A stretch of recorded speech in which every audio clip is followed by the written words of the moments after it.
تو اس پہ کوئی نہیں رو رہا ہوتا. کہتے ہیں کہ ایک نوجوان نیک آدمی تھا، وفات کے قریب گھر کے سارے لوگ رونے لگے. اس نے والد سے کہا کہ ابو کیوں روتے ہیں؟ اس نے کہا میرا جوان بیٹا فوت ہو رہا ہے، اب میرا سہارا کون بنے گا؟ ماں سے پوچھا. اس نے کہا بیٹا میں نے تمہیں پالا بڑا کیا، اب جب میرا وقت آیا کہ تم میری خدمت کرتے تم جا رہے ہو. بیوی سے پوچھا. اس نے کہا کہ آپ میرے خامد ہیں، آپ فوت ہو گئے تو میری زندگی میں تو اندھیرا ہو جائے گا. بچوں سے پوچھا.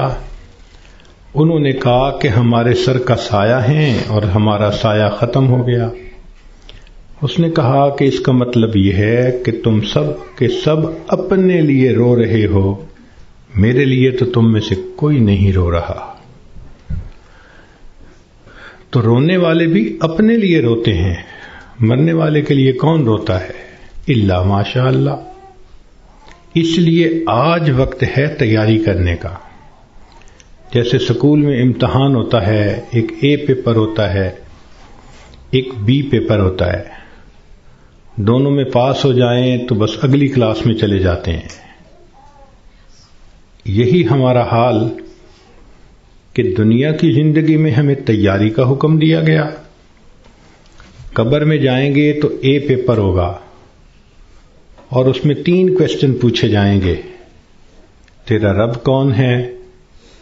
تیرے نبی علیہ السلام کون ہیں؟ تیرا دین کون سا ہے؟ اور جب انسان قیامت کے دن اٹھے گا تو پھر اس کا بی پیپر لیا جائے گا، اور بی پیپر کے اندر 4 کوسچن ہوں گے. تم نے زندگی کیسے گزاری، جوانی کیسے گزاری، کدھر سے کمایا، کہاں پہ خرچ کیا، اور تم نے اپنے علم پہ کتنا عمل کیا. جو اے پیپر بی پیپر دونوں میں کامیاب، اس کو اللہ رب العزت پھر جنت کا گھر عطا فرما دیں گے. مگر اس کا یہ مقصد نہیں کہ جی ہمیں تو ان سوالوں کے جوابات کا پتہ ہے تو ہم موت کے وقت جواب دے لیں گے. ایسا نہیں ہوگا. جیسے زندگی گزری ہوگی ویسا انسان قبر میں جواب دے سکے گا. جس نے دنیا میں نمازیں نہ پڑھیں، جو بے پردہ پھرتی رہی، جس نے غیبت کی، لوگوں کے دل دکھائے، اللہ کی بندیوں کے لیے جو وبال جان بن کر پھرتی رہی، جب یہ قبر میں جائے گی تو یہ نہیں کہہ سکے گی کہ میرا دین اسلام ہے. اس کا تو طرز زندگی ہی اور تھا، تو اسلام کا نام کیسے لے سکے گی؟ جو بے پردہ پھرتی ہے وہ کیسے کہہ سکے گی کہ میں نبی علیہ الصلوۃ والسلام کو اپنا نبی مانتی ہوں؟ ان کی تعلیمات کو اپنایا نہیں، ان کی سنتوں کی دھیان نہیں دیا، تو کیسے جواب دے سکیں گے؟ تو اس لیے کتنے لوگ ہوتے ہیں جو موت کے وقت کلمہ پڑھنا چاہتے ہیں، پڑھ نہیں پاتے. چنانچہ ایک ڈاکٹر ہیں، ڈاکٹر نور محمد صاحب، ملتان کے ہیں. انہوں نے زندگی کے 35 سال ایمرجنسی وارڈ کے اندر ڈیوٹی کی. انہوں نے موت کے اوپر ایک کتاب لکھی ہے. اس میں وہ لکھتے ہیں کہ ایمرجنسی وارڈ میں تو لوگ آتے ہیں جو آخری لمحوں پر ہوتے ہیں اور بہت سارے فوت بھی ہو جاتے ہیں. تو جب بھی کوئی ایسا بندہ میرے سامنے آتا میں اسے کلمہ پڑھنے کی تلقین کرتا. وہ کہتے ہیں کہ میرا تجربہ یہ ہے کہ 100 میں سے 95 بندوں کو کلمہ پڑھنا نصیب نہیں ہوتا. تو ان سے پوچھا گیا کہ کیسے؟ وہ کہنے لگے کہ پہلے تو مجھے سمجھ نہیں لگتی تھی کہ یہ کیوں نہیں اونچا کلمہ پڑھتے، جبکہ میں ان کو پڑھا بھی رہا ہوں. پھر ایک بندے کو میں نے کہا کہ تمہیں ہارٹ پرابلم ہے، ہارٹ اٹیک ہے، تو میں تم سے پوچھوں گا کہ تم کلمہ پڑھو، اور اگر تم نہ پڑھ سکو گے تو میں پوچھوں گا کہ تم پڑھنا چاہتے ہو، پڑھ نہیں پا رہے؟ اس نے کہا بہت اچھا، میں جواب دوں گا. جب اس کی آخری کیفیت آئی تو میں نے اس سے پوچھا تو اس نے اشارے سے بتایا کہ میری زبان پہ فالج پڑ گیا ہے، اب میں بولنا بھی چاہتا ہوں، میری زبان بولتی نہیں. آج اللہ نے زبان کا کنٹرول ہمیں دیا. ہم چاہیں تو ایک دن میں ہزاروں دفعہ کلمہ پڑھ سکتے ہیں، لیکن جس عورت نے جیتے جاگتے کلمہ پڑھا ہی نہ، دن گزر گئے، ہفتے گزر گئے، مہینے گزر گئے، زبان پہ کلمے کا ورد جاری ہی نہیں ہوتا، دنیا کی باتیں، دنیا کی باتیں، دنیا کے فیشن، تو موت کے وقت اچانک کلمہ کیسے جاری ہو جائے گا؟ اس لیے اس سے پہلے کہ لوگ ہمیں کلمہ پڑھائیں، ہم اپنے اختیار سے کلمہ پڑھنے کی مشق کر لیں. تو دنیا کی زندگی میں ہم آئے ہیں آخرت کی تیاری کرنے کے لیے.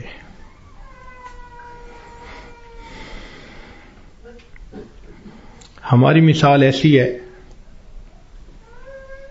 کہ جیسے ایک آدمی کا ویزا لگ چکا ہو اور وہ بورڈنگ پاس لے کر لاؤنج کے اندر پہنچ گیا ہو اور اپنی فلائٹ کے اناؤنس ہونے کا انتظار کر رہا ہو. ہم نے دیکھا کہ لاؤنج میں لوگ بیٹھے ہوتے ہیں، ایک فلائٹ اناؤنس ہوتی ہے، کچھ اٹھ کے چلے جاتے ہیں، پھر دوسری اناؤنس ہوتی ہے اور اٹھ کے چلے جاتے ہیں، نئے آتے رہتے ہیں اور یہ اٹھ کے جاتے رہتے ہیں. بالکل زندگی کا یہی معاملہ، نئے بچے پیدا ہوتے رہتے ہیں اور جو پہلے سے موجود ہیں وہ اس دنیا سے رخصت ہوتے رہتے ہیں. ہم سب کا موت کا ویزا لگ چکا، ہم لاؤنج میں ہیں، کب ہماری فلائٹ ہے یہ بھی ہمیں پتہ نہیں. نبی علیہ الصلوۃ والسلام نے ارشاد فرمایا، میری امت کی عمریں بین 70 و 60، 60 اور 70 کے درمیان ہوں گی. یعنی ایسا بھی ہوگا کہ کسی کی عمر 100 سال یا اس سے زیادہ، اور ایسا بھی ہوگا کہ کوئی پیدا ہوتے ہی بچہ مر جائے گا. تو جب اوسط نکالیں گے تو گراس ایوریج اس امت کی 60 سے 70 سال بنے گی. اب جن لوگوں کی زندگی ہے ہی 60 سے 70 سال، تو جو عورتیں 40 سے اوپر پہنچ گئیں وہ اپنی زندگی کے ظہر اثر کا وقت گزار رہی ہیں، اور ظہر اثر کے بعد پھر مغرب ہوتے ہوئے دیر نہیں لگا کرتی. ہم نے خود تجربہ کیا ہے کہ کئی کام اکٹھے ہوتے ہیں تو سوچتے ہیں کہ ہم چھٹی کے دن کریں گے، اور چھٹی کے دن جب صبح ہوتی ہے تو دل میں بڑا مان ہوتا ہے، لمبا دن پڑا ہے، کوئی بات نہیں. لیکن کام کرتے کرتے جب ظہر گزر جاتی ہے تو پھر بندے کو پینک کنڈیشن ہونی شروع ہو جاتی ہے. وہی بندہ جو تسلی میں تھا کہ لمبا دن پڑا ہے، اب ہاتھ پاؤں پھول رہے ہوتے ہیں اور وہ کہتا ہے جی دن تو نکل گیا، جلدی سے کام سمیٹو. تو جو 40-50 سے اوپر کی زندگی گزار رہی ہیں، اب وہ ظہر عصر کے وقت میں پہنچ گئیں، مغرب ہونے میں دیر نہیں لگا کرتی. اس لیے بہتر ہے کہ ہم موت سے پہلے موت کی تیاری کر لیں. اللہ رب العزت چاہتے ہیں تو بندے کو ڈاکٹر کے قدموں میں موت دے دیتے ہیں، اور اگر چاہتے ہیں تو بندے کے نام مردوں کی فہرست سے نکلوا دیتے ہیں. ہمارے ایک ڈاکٹر صاحب دوست تھے، وہ ایک ہاسپٹل کے ڈائریکٹر تھے، بڑے تھے، 300 بیڈ کا ہاسپٹل تھا۔ تو کہنے لگے کہ ایک مرتبہ میرے پاس لسٹ آئی ان مریضوں کی جو فوت ہو گئے، تو روزانہ میں سائن کرتا تھا تو وہ ڈیڈ باڈیز وارثوں کے حوالے کر دی جاتی تھی۔ تو میں سائن کرنے لگا تو میرے ذہن میں خیال آیا کہ میں ذرا ان کے چہرے تو دیکھ لوں۔ کہنے لگا میں نے چہرے جو دیکھے تو ایک بوڑھا آدمی تھا۔ ایسے ہی میرے ذہن میں گیا کہ کہیں اس کو فٹ کا دورہ تو نہیں پڑا، تو میں نے ٹیکا منگوایا اور انجیکشن اس کو لگا دیا۔ اللہ کی شان، وہ اٹھ کے بیٹھ گیا۔ مردوں کی فہرست میں اس کا نام لکھا جا چکا ہے۔ اللہ تعالیٰ چاہتے ہیں تو فہرست سے نام نکلوا دیتے ہیں۔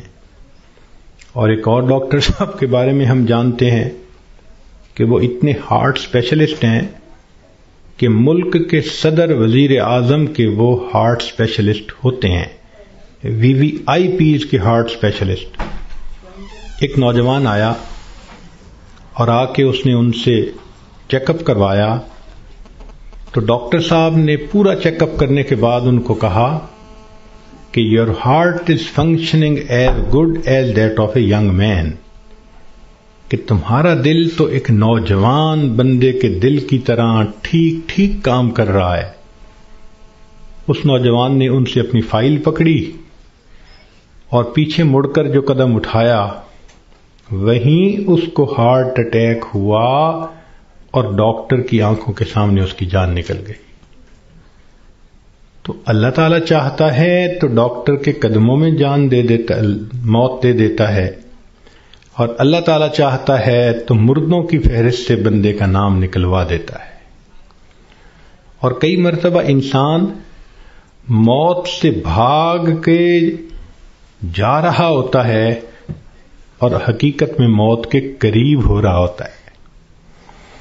چنانچہ سلیمان علیہ السلام کا دربار ہے، ایک شخص داخل ہوا اور اس نے وہاں بیٹھے ہوئے کسی آدمی کو بڑے غور سے دیکھا۔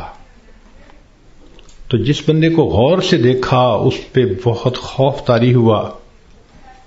وہ اٹھ کے سلیمان علیہ السلام کے پاس آیا، حضرت مجھ پہ بہت خوف ہے اس شخص کا جس نے مجھے غور سے دیکھا، آپ پلیز ہوا کو حکم دیں مجھے دور فلاں جزیرے کے اندر پہنچا دے۔ تو سلیمان علیہ السلام نے ہوا کو حکم دیا۔ اتنے میں آپ نے اس بندے کو بلایا جس نے گھور کے دیکھا تھا، پوچھا کہ بھئی کون ہو؟ اس نے جواب دیا جی ملک الموت۔ تم اسے گھور کے کیوں دیکھ رہے تھے؟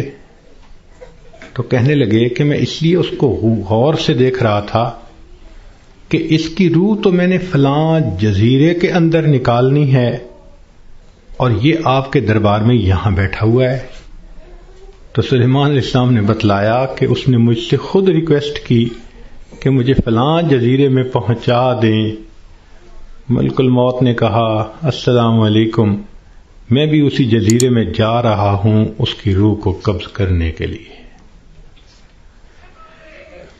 بنی اسرائیل کے 5-6 آدمی سفر پہ 7 آدمی سفر پہ جا رہے تھے، اچانک بارش شروع ہو گئی، بجلی چمکنے لگ گئی۔ اتنی خوفناک بجلی چمک رہی تھی کہ ان کو یہ خیال ہوا کہ آج یہ ہم میں سے کسی نہ کسی کو لے کے جائے گی۔ وہ ایک غار کے اندر چھپ گئے، مگر بارش بھی نہ تھمتی تھی اور بجلی چمکنا بھی نہ رکتی تھی۔ تو انہوں نے فیصلہ کیا کہ بھئی ایسے کرو، ایک ایک کر کے باہر نکلو، جس کو بجلی نے جلانا ہوگا وہ جلا دے گی تو باقی تو سکون کا سفر کر سکیں گے۔ چنانچہ ایک نکلا، بجلی چمکی مگر اس کو جلایا نہیں، وہ واپس آ گیا۔ پھر دوسرا نکلا، خیریت سے واپس آ گیا، تیسرا نکلا، چوتھا نکلا، 6 نکلے اور 6 کے 6 کو بجلی نے نہیں جلایا، ایک باقی رہ گیا۔ سب کہنے لگے کہ تو منحوس ہے، بدبخت ہے، تیری وجہ سے یہ ساری مصیبت آئی ہوئی ہے، نکل باہر۔ اس نے کہا میں نہیں نکلتا۔ سب زور لگا رہے ہیں، کہہ رہے ہیں، لڑ رہے ہیں کہ نکل باہر، وہ کہتے نہیں نکلتا۔ وہ ایسا وہاں پر جمع کہ اس نے کہا جو مرضی کر لو، میں غار سے باہر نہیں نکلوں گا۔ تو کچھ دیر کے بعد ان کے ذہن میں خیال آیا کہ اگر یہ باہر نہیں نکلتا تو ہم تو سب ایک ایک کر کے نکل چکے، چلو ہم نکلتے ہیں اور ہم سفر پہ چلتے ہیں، یہ اندر ہی رہے۔ جیسے ہی وہ 6 کے 6 باہر نکلے، بجلی چمکی اور 6 کے 6 کو موت آ گئی۔ اب یہ سب دھکیل رہے تھے 7ویں کو، اور ان کو یہ نہیں پتا تھا کہ موت کا وقت تو ہمارا قریب آ چکا۔ کہتے ہیں کہ 2 چور کسی گھر میں آئے چوری کرنے کی نیت سے، تو ایک بڑھیا اور بوڑھا کمرے میں سوئے ہوئے تھے۔ انہوں نے ان دونوں کو رسیوں سے باندھ دیا چارپائیوں کے ساتھ، اور دونوں کی چارپائیاں اٹھا کر صحن میں رکھ دی، منہ پہ ٹیپ لگا دی تاکہ ہم کمرے میں تسلی کے ساتھ سامان کو کھولیں گے اور قیمتی سامان کو لے جائیں گے۔ جیسے میاں بیوی کی چارپائیاں انہوں نے صحن میں رکھیں، یہ کمرے کے اندر گئے کہ ہم چوری کرتے ہیں۔ اچانک کمرے کی چھت گری اور یہ دونوں چور دب کر مر گئے۔ محلے والے آ گئے، شور ہوا تھا۔ اب وہ حیران کہ میاں بیوی تو رسیوں سے بندھے ہوئے ہیں۔ ان سے پوچھا بھئی تمہیں باہر کس نے نکالا؟ ان کا ہمیں تو پتہ نہیں، ہم تو اندر سوئے ہوئے تھے۔ ان کو کھولا گیا، جب ملبہ ہٹایا گیا تو اس کے اندر 2 چوروں کی لاشیں دبی ہوئی تھیں۔ پتہ چلا کہ چور ان کو نکال رہے تھے کہ ہم چوری کریں گے، اور ان کو یہ نہیں پتا تھا کہ ہم اپنی موت کا خود انتظام اپنے ہاتھوں سے کر رہے ہیں۔ تو انسان کئی مرتبہ موت سے دور بھاگتا ہے، اور حقیقت میں وہ موت کے قریب سے قریب تر ہو رہا ہوتا ہے۔ اس لیے ہمیں چاہیے کہ ہم موت کی تیاری کریں۔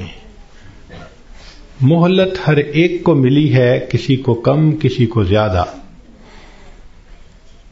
اس مہلت سے جو فائدہ اٹھائیں وہ خوش نصیب انسان ہے۔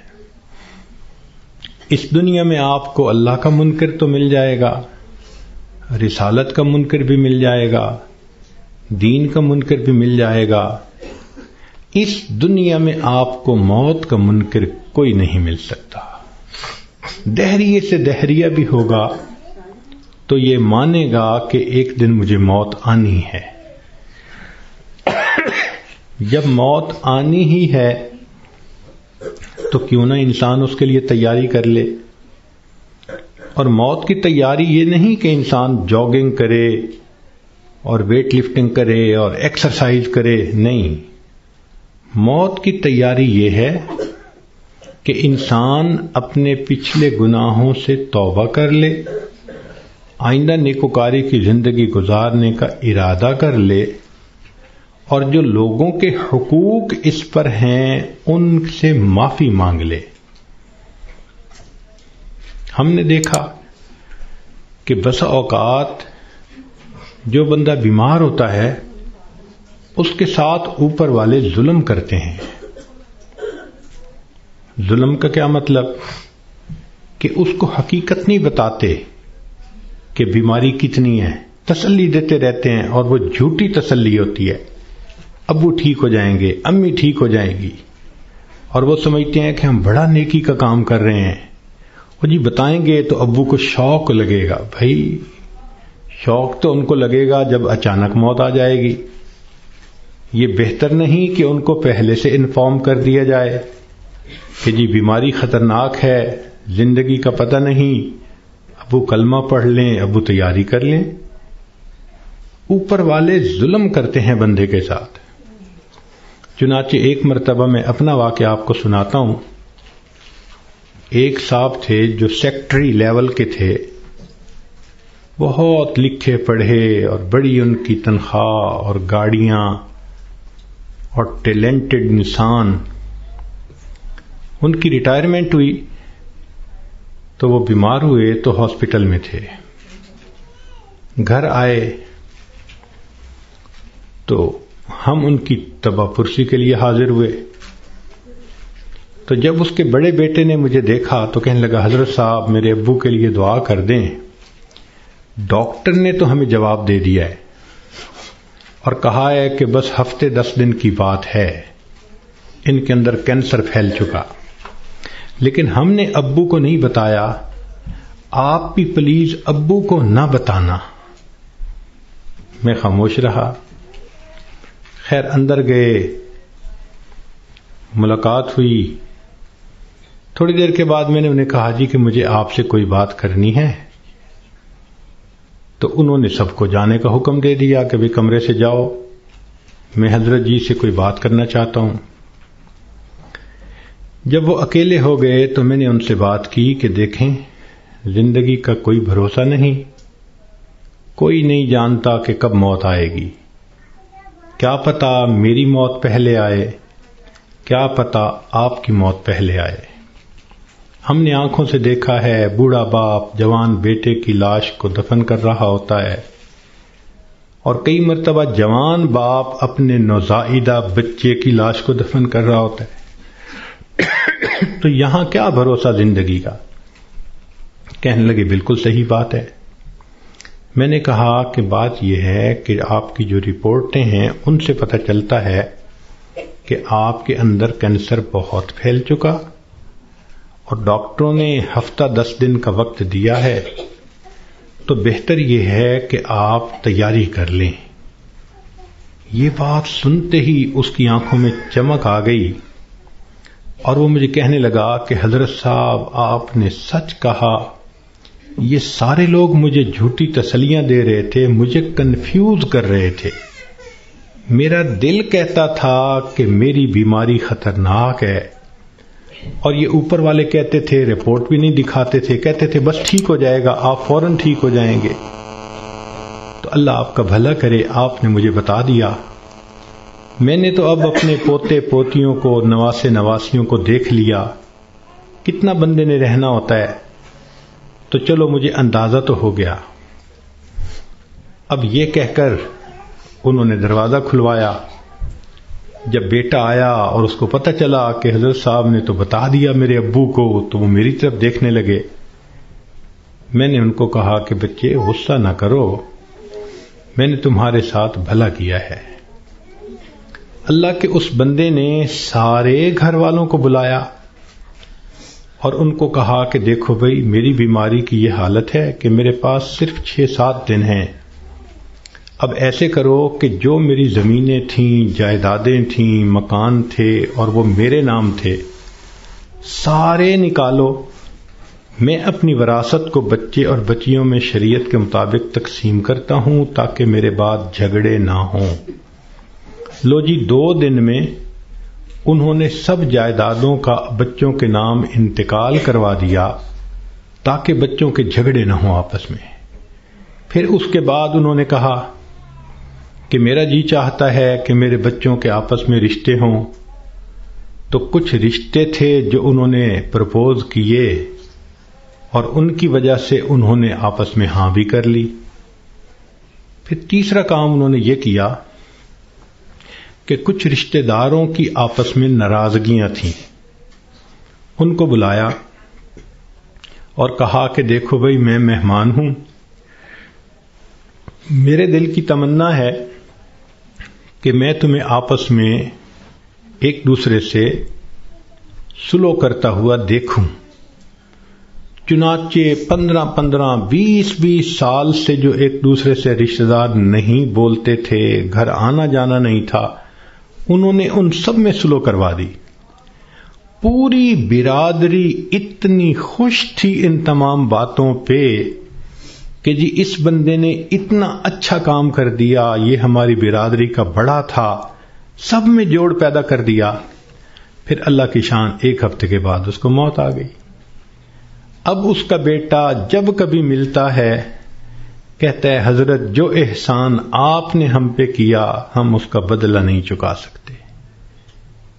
تو کیا ضرورت ہے بیمار آدمی سے چھپانے کی جبکہ اس کی بیماری اتنی خطرناک سٹیج تک پہنچ چکی ہو؟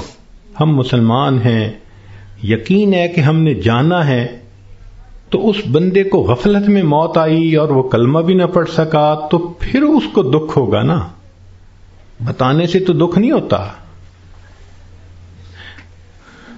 تو اس لیے شریعت نے کہا کہ جب کسی کو موت آنے لگے تو اس کو کلمے کی تلقین کیا کرو۔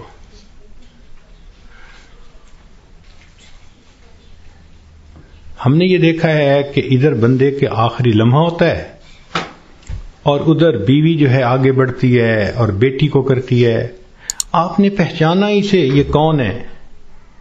یہ دیکھو یہ تسنیم آئی ہے، یہ دیکھو یہ پروین آئی ہے۔ حالانکہ وہ لمحہ اس بندے کے لیے اللہ کے ذکر کا وقت ہوتا ہے، یکسوئی کا وقت ہوتا ہے۔ تو یہ مسئلہ سمجھ لیں کہ جب کسی مریض یا مریضہ کو دیکھیں کہ اب آخری لمحے ہیں، مت تعارف کریں اور کروائیں۔ ساری زندگی اس کو تعارف ہوتا رہا، اب تو رب سے تعارف ہونے کا وقت ہے۔ اب کیوں اس کو غافل کرتے ہیں؟ کیوں اس کی توجہ کو ہٹاتے ہیں؟ کہتے ہیں کہ ایک بزرگ تھے، 3 سال کی بیٹی تھی، حفصہ اس کا نام تھا۔ ایک دن ان کے اوپر ہارٹ اٹیک ہوا اور وہ اسی کنڈیشن میں آنکھیں بند کر کے اللہ سے لو لگا کے پڑے ہوئے تھے۔ وہ حفصہ آئی اور دستور کے مطابق چارپائی پر چڑھی، ان کے سینے کے اوپر لیٹ گئی اور ان کی آنکھیں کھولنے لگی، باتیں کرنے لگی۔ وہ خاموش رہے تو حفصہ کہنے لگی ابو آپ مجھ سے بات نہیں کرتے، لو میں بھی آپ سے بات نہیں کرتی، میں نے آپ سے کاٹی کر دی۔ یہ کہہ کے وہ بچی دوسرے کمرے میں چلی گئی اور وہاں جا کے اس نے رونا شروع کر دیا۔ ماں نے دیکھا بیٹی رو رہی ہے تو وہ آئی، بیٹی کیوں رو رہی ہو؟ اس نے کہا ابو مجھ سے نہیں بولتے، میں ابو سے نہیں بولتی۔ تو ماں اپنی بیٹی کو اٹھا کے لائی اور ان کے پاس آ کر کہنے لگی دیکھیں نا آپ حفصہ سے نہیں بول رہے، یہ آپ سے ناراض ہو گئی ہے، آپ حفصہ کو منا لیں۔ تو جب اس نے یہ بات کہی نا کہ آپ حفصہ کو منا لیں تو ان بزرگوں نے آنکھ کھولی، فرمانے لگے کون سی حفصہ اور کیسی حفصہ، ہم نے تو اپنے یار کو منا لیا، لا الہ الا اللہ محمد الرسول اللہ، اور ان کی روح پرواز کر گئی۔ تو آخری وقت میں تو یہ حفصاؤں کو پیچھے رکھیں، اس کو کلمہ یاد دلائیں، اس کا آخری لمحہ ہوتا ہے۔ زندگی میں تھوڑی محبتیں اس نے دکھائیں اور محبتیں کیں، آخری وقت میں تو بندے پہ ظلم ہو رہا ہوتا ہے کہ اس کی توجہ اللہ کی طرف سے ہٹا کے دنیا کی طرف لگا رہے ہوتے ہیں۔ تو یہ ذہن میں رکھیں کہ جب کسی کو دیکھیں کہ اب آخری لمحہ ہے تو بس کلمہ پڑھیں اس کے سامنے، ذرا مناسب آواز سے لا الہ الا اللہ پڑھیں تاکہ اس کو کلمہ یاد آ جائے اور اللہ اس کو پڑھنے کی توفیق عطا فرمائے۔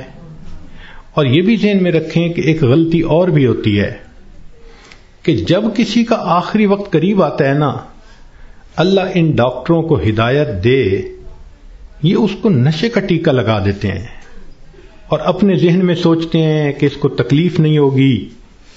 او اللہ کے بندے، تم نے نشے کا ٹیکہ لگا دیا، یہ کلمہ کیسے پڑھ سکے گا؟ ساری زندگی جس کی تمنا رہی کہ میں آخری وقت میں کلمہ پڑھ کے جاؤں، تم اس کو بے ہوش کر دو گے تو اس نعمت سے محروم کر دو گے۔ اس لیے جب آپ دیکھیں کہ اب آخری وقت ہے تو ڈاکٹروں کو منع کر دیں، ہاسپٹل میں ہوں، گھر میں ہوں، ڈاکٹر کو سختی سے کہیں کہ ڈاکٹر صاحب اس وقت آپ نے نشے کا ٹیکہ نہیں لگانا، تاکہ ہوش کے ساتھ یہ کلمہ پڑھ کے ایمان کے ساتھ دنیا سے رخصت ہو۔ اس وقت کی جو تکلیف ہوتی ہے وہ تو گناہوں کی معافی ہو جاتی ہے۔ تو یہ بھی غلطی ہو جاتی ہے، اس کا بھی بڑا خیال رکھیں۔ اور ایک آخری بات کہ ہم نے دیکھا کہ لوگ جب میت کا جنازہ پڑھتے ہیں تو اس وقت اعلان کرواتے ہیں، اور یہ اگر لین دین کا معاملہ ہو تو ان کے بیٹوں سے کر لو، اور اگر کسی کا کچھ دکھ دیا ہو، دل دکھایا ہو تو پلیز اللہ کے لیے سب معاف کر دیں۔ تو پہلی بات تو یہ بتائیں کہ جن کا اس نے دل دکھایا کیا وہ اس کا جنازہ پڑھنے آئے ہوں گے؟ اور دوسری بات کہ اگر اس نے رشتہ دار عورتوں کا دل دکھایا تو عورتیں تو ویسے ہی جنازہ پڑھنے نہیں آتی۔ تو موت کے بعد اعلان کروانے کا اتنا فائدہ نہیں۔ لطف اور مزہ تو یہ ہے کہ زندگی میں یہ معافی مانگے۔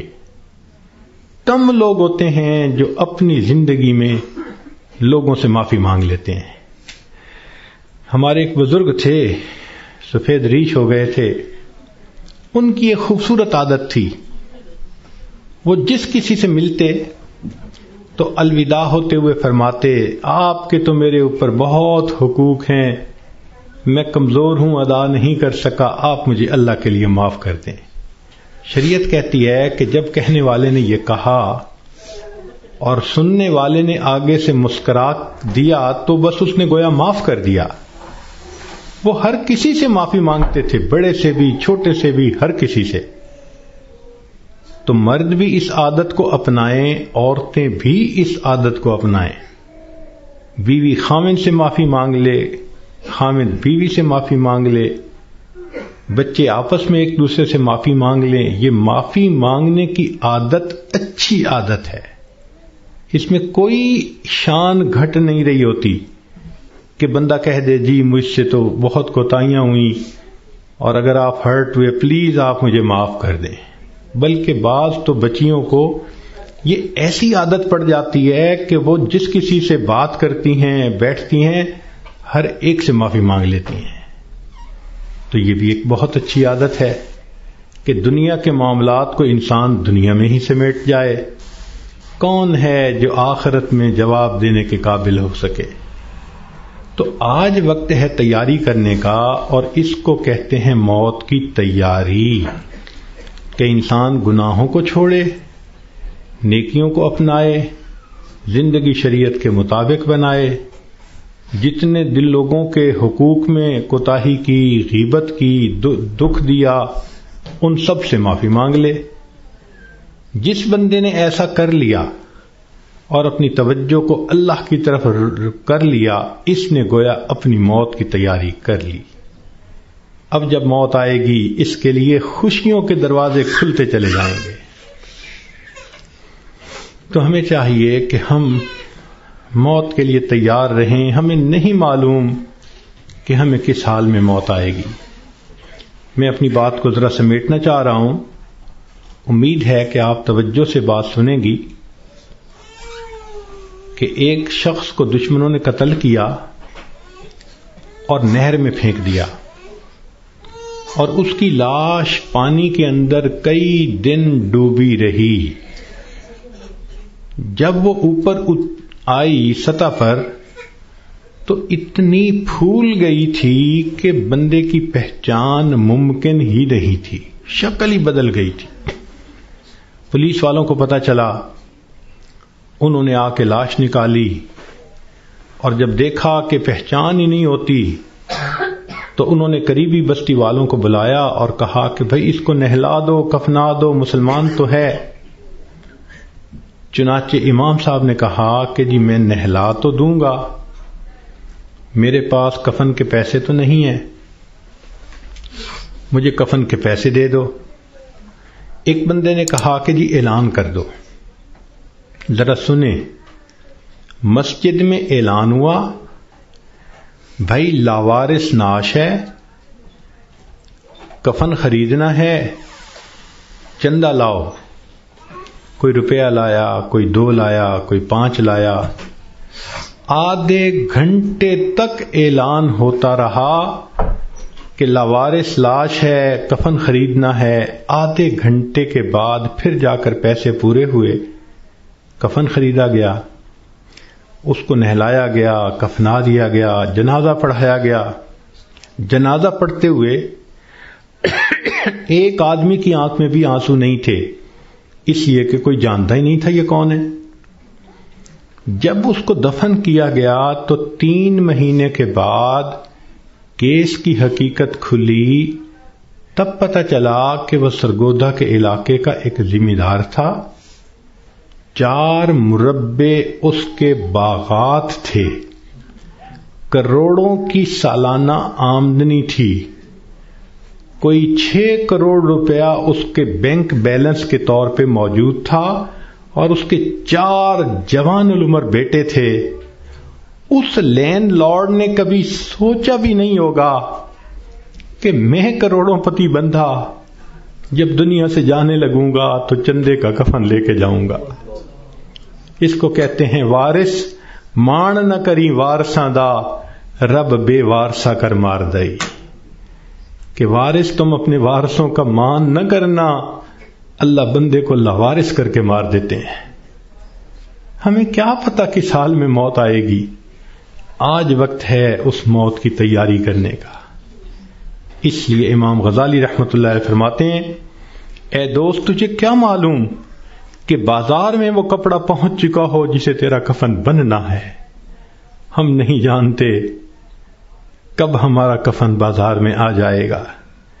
لوگ یعنی شادی اور بیاہ میں مشغول ہوتے ہیں اور ان کو نہیں پتا ہوتا ان کے کفن کا کپڑا پہنچ چکا ہوتا ہے. اس لیے چاہیے کہ ہم موت کی تیاری کریں, نیکی کریں, جھوٹ کی زندگی سے بچیں, سچ کی زندگی کو اختیار کریں, نبی علیہ السلام کی ایک ایک سنت کو اپنائیں تاکہ موت کے لیے ہم بھی تیار رہیں. کیا معلوم کب جانا پڑ جائے. ہمارا حال تو وہی ہے کہ بارات پہنچ گئی تھی اور لڑکی والے لڑکی کے کان سلوانے گئے ہوئے تھے کہ جی ہم نے کانوں میں بالیاں ڈالنی ہیں. جیسے اس لڑکی والوں کو شرمندگی ہوئی, وہی حال ہمارا ہے کہ ملک الموت پہنچ جائیں گے اور ہم نے ابھی تیاری ہی نہیں کی ہوگی. ہم نے کتنی بار آنکھوں سے دیکھا جوان العمر بیٹا چارپائی کے اوپر لیٹا ہوا ہوتا ہے, ماں آگے بڑھتی ہے, بیٹے تجھے کیا ہوا, مجھے بتاؤ تو صحیح. بیٹا خاموش ہوتا ہے. ماں رو کر کہتی ہے, بیٹے تم تو میری ہر بات پہ لبیک کہا کرتے تھے, تم میرے اتنے فرما بردار بیٹے تھے, کیا ہوا؟ بیٹا اپنی اماں سے نہیں روٹھا کرتے, نہیں خفا ہوتے, بتاؤ تمہیں کیا ہوا. بچہ خاموش ہوتا ہے. بالآخر بیوی آگے بڑھتی ہے, میرے سرتاج, میرے ہمراز, مجھے تو بتائیے کیا ہوا. اگر آپ میری کسی بات پہ خفا ہیں میں آپ سے سوری کر لیتی ہوں, معافی مانگ لیتی ہوں, مجھے بتائیں کیا ہوا. نوجوان خاموش ہوتا ہے. بہن آگے بڑھتی ہے, میرے ویر مجھے بتائیں تو صحیح کیا ہوا. خاموش ہوتا ہے. بہن کہتی ہے کہ مجھے بتائیں, میں ابھی ڈاکٹر کو بلواتی ہوں. مگر جوان کوئی جواب نہیں دیتا. بیٹی آگے بڑھتی ہے, ابو مجھے بتائیں تو صحیح کیا ہوا. ابو میں آپ کی بیٹی ہوں, میں آپ کی خدمت کے لیے 24 گھنٹے حاضر ہوں. کچھ کھانا ہے یا پینا ہے مجھے بتائیے, کوئی کام ہے مجھے بتا دیجئے. ابو مجھے بتائیں تو صحیح کیا ہوا. باپ خاموش ہوتا ہے. بیٹی روتی رہ جاتی ہے. ماں پھر آگے بڑھتی ہے, بیٹے میں نے کال کر دی ہے, ابھی ڈاکٹر کو بلواؤں گی, تمہارا علاج کرواؤں گی. بیٹا خاموش ہوتا ہے. اسی خاموشی کی حالت میں ماں دیکھتی ہے, آنکھیں کھلی رہ گئیں, روح نکل گئی. وہ اپنے کانپتے ہاتھوں کے ساتھ جوان بیٹے کی آنکھوں کو انگوٹھے رکھ دیتی ہے اس ماں نے کبھی سوچا بھی نہ تھا میں بڑھاپے میں جوان بیٹے کی آنکھیں بند کروں گی۔ جب بچے کی روح نکل جاتی ہے سب رو رہے ہوتے ہیں، کہنا شروع کر دیتے ہیں میت کو فلاں کپڑے میں رکھ دو، تھوڑی دیر پہلے یہ کسی کا باپ تھا، یہ نوجوان کسی کا بیٹا تھا، کسی کا بھائی تھا، کسی کا خاوند تھا، اب کیا ہوا؟ سب نے اس کو میت میت کہنا شروع کر دیا۔ تو جواب ملے گا اصلی انسان تو چلا گیا، یہ اس کا جسم باقی ہے، اس کو بھی ہم اس کے اصلی گھر پہنچائیں گے۔ چنانچہ اس کو نہلا دیا جاتا ہے، کفنا دیا جاتا ہے اور جنازے کا اعلان کر دیا جاتا ہے۔ اس کو لینے کے لیے کئی رشتہ دار کمرے کے اندر آ جاتے ہیں، بھئی تم کیوں آئے ہو؟ ہم اس کو اس کے اصلی گھر پہنچانے کے لیے۔ بھئی یہ گھر بھی تو اسی کا تھا، اسی نے پلاٹ خریدا، اسی نے نقشے بنوائے، اسی نے کمرہ بنوایا، اسی نے یہ مکان بنوایا، ماربل لگوایا، کہاں کہاں سے فرنیچر ڈھونڈا، کہاں کہاں سے بجلی کی فٹنگز خرید کے لایا، ابھی تو دیواریں بھی میلی نہیں ہوئی، تم اس کو لینے آ گئے ہو۔ سب کہیں گے یہ تو عارضی گھر تھا، اصلی گھر تو آگے ہے، 2 گز زمین کا ٹکڑا، چھوٹا سا تیرا گھر ہے۔ سب اس کو کندھوں پہ اٹھا لیتے ہیں، رشتہ دار جمع ہیں، سب قبرستان تک پہنچ جاتے ہیں، جنازہ پڑھتے ہیں، پھر قبر میں اتارنے کا وقت آتا ہے۔ شریعت کا یہ حکم ہے کہ جو قریب ترین رشتہ دار ہو وہ قبر میں اتارے۔ ہم نے اپنی آنکھوں سے یہ منظر دیکھے، جوان بیٹے کو باپ قبر میں اتار رہا ہوتا ہے، بھائی کو بھائی قبر میں اتار رہا ہوتا ہے۔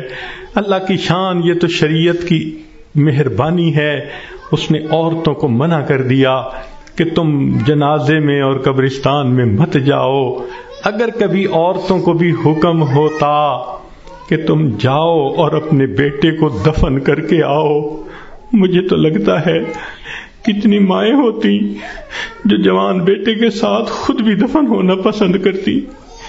کیسی عجیب اللہ تعالیٰ نے مردوں کو ہمت دی ہوتی ہے، جوان بیٹے کو جس کے جسم پہ کبھی میلا کپڑا بھی باپ برداشت نہیں کرتا تھا، آج اس کو زمین پہ لٹا دیتا ہے، اپنے ہاتھوں سے مٹی ڈال دیتا ہے، بھائی مٹی ڈالتے ہیں، دوست مٹی ڈالتے ہیں، منو مٹی کے نیچے اس کو دبا کے اللہ کے حوالے کر کے آ جاتے ہیں۔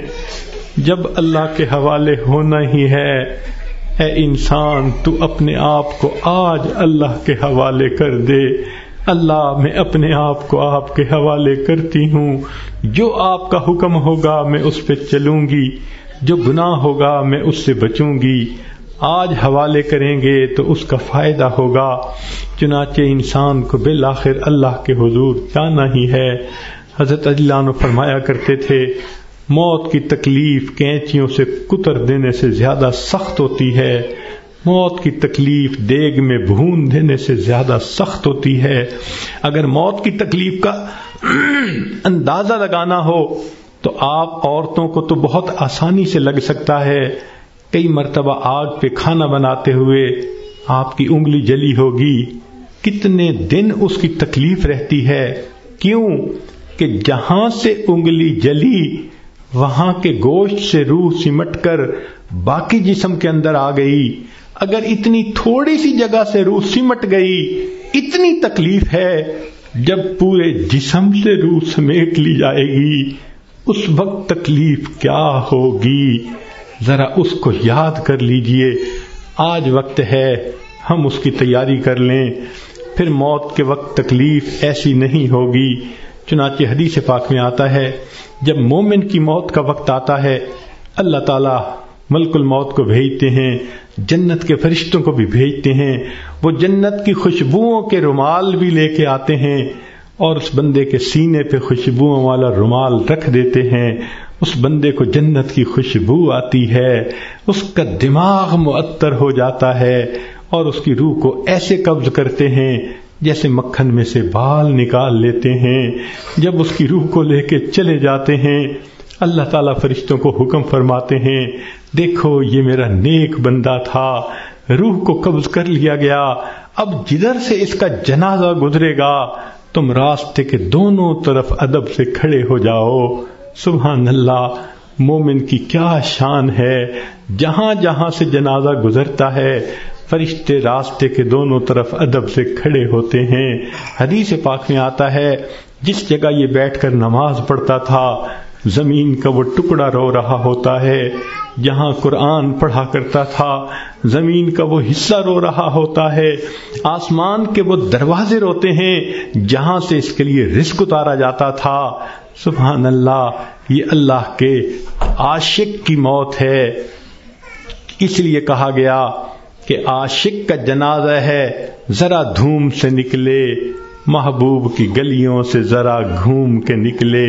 یہ عاشق کا جنازہ جا رہا ہے، پھر اس کو جب دفن کیا جاتا ہے حدیث پاک میں آتا ہے اللہ تعالیٰ فرشتوں کو فرماتے ہیں یہ میرا بندہ دنیا سے تھکا ماندہ آیا ہے، جاؤ اور اس کو جا کر کہہ دو نم کنومت العروس، دلہن کی نیند سو جا۔ فرشتہ آ کے خوشخبری دے دیتا ہے تم دلہن کی نیند سو جاؤ۔ یہاں محدثین نے نکتہ لکھا، یہ کیوں نہ کہا میٹھی نیند سو جاؤ، آرام کی نیند سو جاؤ، گہری نیند سو جاؤ، یہ کیوں کہا کہ دلہن کی نیند سو جاؤ؟